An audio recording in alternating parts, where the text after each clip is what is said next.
Hello guys, good evening. ये हमारी study की फर्स्ट वीडियो है। इसमें हम Erik Erikson stages of psycho social development theory पढ़ेंगे आज। ये एरिक्सन ने दी थी और इसकी 8 स्टेजेस होती हैं और उसमें फर्स्ट स्टेजेस होती है हमारी इन्फेंसी। इन्फेंसी में हम इंक्लूड करते हैं बर्थ टू 18 मंथ के बच्चों को। उसके बाद इसमें साइको सोशल स्टेज होती है हमारी ट्रस्ट वर्सेस मिसट्रस्ट, और ट्रस्ट वर्सेस मिसट्रस्ट के बाद आता है टास्क।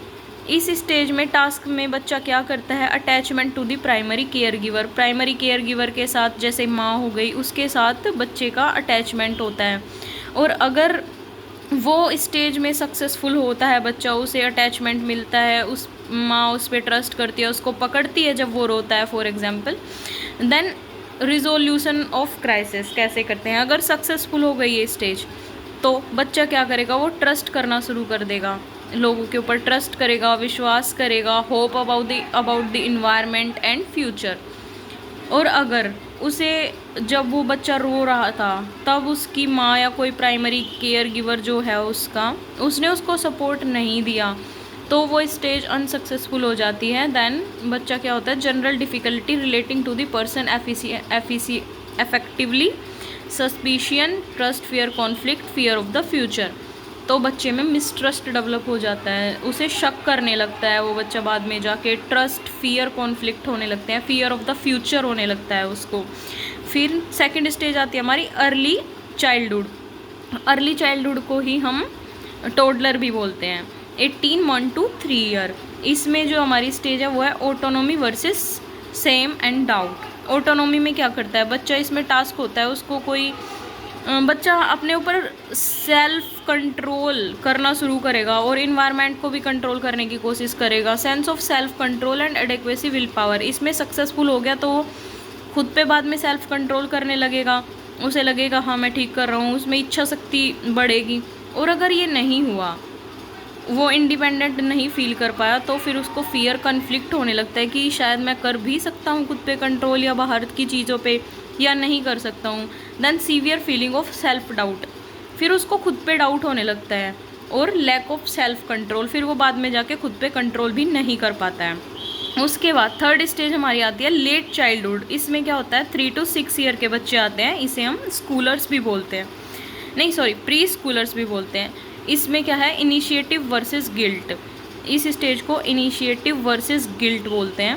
फिर इसमें क्या होगा, बिकमिंग पर्पसफुल एंड डायरेक्टिव। बच्चा इसमें किसी भी टास्क को शुरू करने की कोशिश करेगा, और अगर वो उस चीज़ को शुरू कर पाया और कर भी पाया आगे, तो वो पर्पसफुल और डायरेक्टिव बनेगा। ये इसका टास्क था। लेकिन अगर सक्सेसफुल हुआ तो वो खुद के ऊपर विश्वास कर पाएगा, अपनी एक्टिविटीज़ पे इनिशिएट कर पाएगा। सेंस ऑफ पर्पस, उससे लगेगा कि हाँ मेरा भी कोई पर्पस है जीवन का, वो उस पर वो चीज़ तक सोच पाएगा कि मेरा क्या पर्पस है।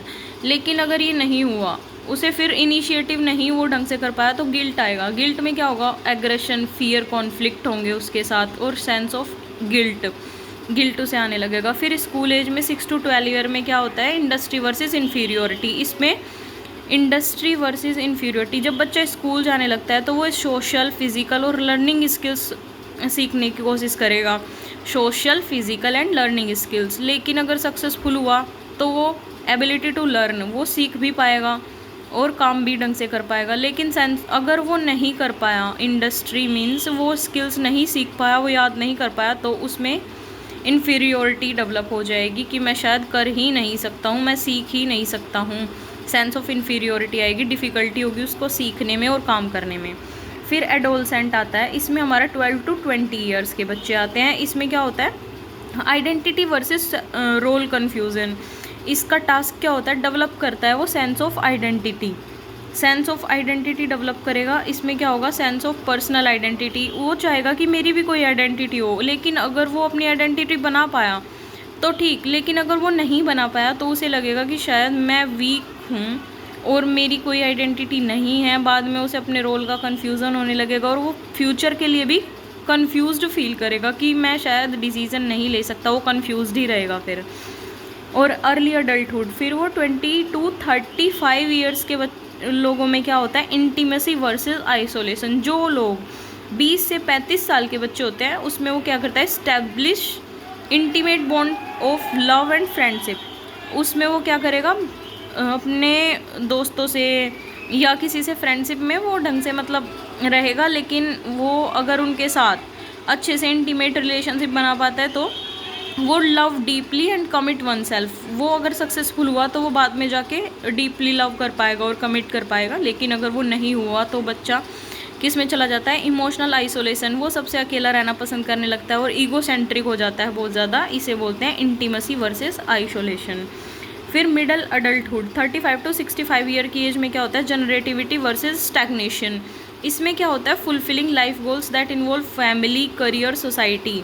जनरेटिविटी, इसमें इंसान क्या चाहेगा कि फैमिली, करियर और सोसाइटी इन सब के गोल को फुलफ़िल करना चाहेगा। लेकिन अगर वो कर पाया तो ठीक, वरना तो फिर उसमें क्या आ जाएगा, inability to grow as a person, कि मैं शायद अच्छा इंसान ही नहीं हूँ। सेल्फ एब्जॉर्प्शन की एबिलिटी उसके अंदर आ जाएगी, सेल्फ एब्जॉर्प्शन फील होगा उसको। लेटर अडल्टहुड, इसमें 65 ईयर्स टू डेथ। इसमें क्या होता है, integrity versus despair. Despair, looking back over one's life and accepting it's meaning. वो पीछे देखेगा और सोचेगा कि मतलब एक्सेप्ट करेगा कि मैंने जीवन कैसे जिया और इसका क्या मतलब था। अगर सक्सेसफुल हुआ तो ठीक है, उसे लगेगा कि हाँ मैंने किया, फुलफिलमेंट फील होगा। लेकिन अगर नहीं, उसे इंटीग्रिटी वो नहीं सेंस कर पाता है तो फिर वो अपने जीवन से डिससेटिस्फाई रहेगा और डिससेटिस्फैक्शन विद लाइफ हो जाएगा उसको।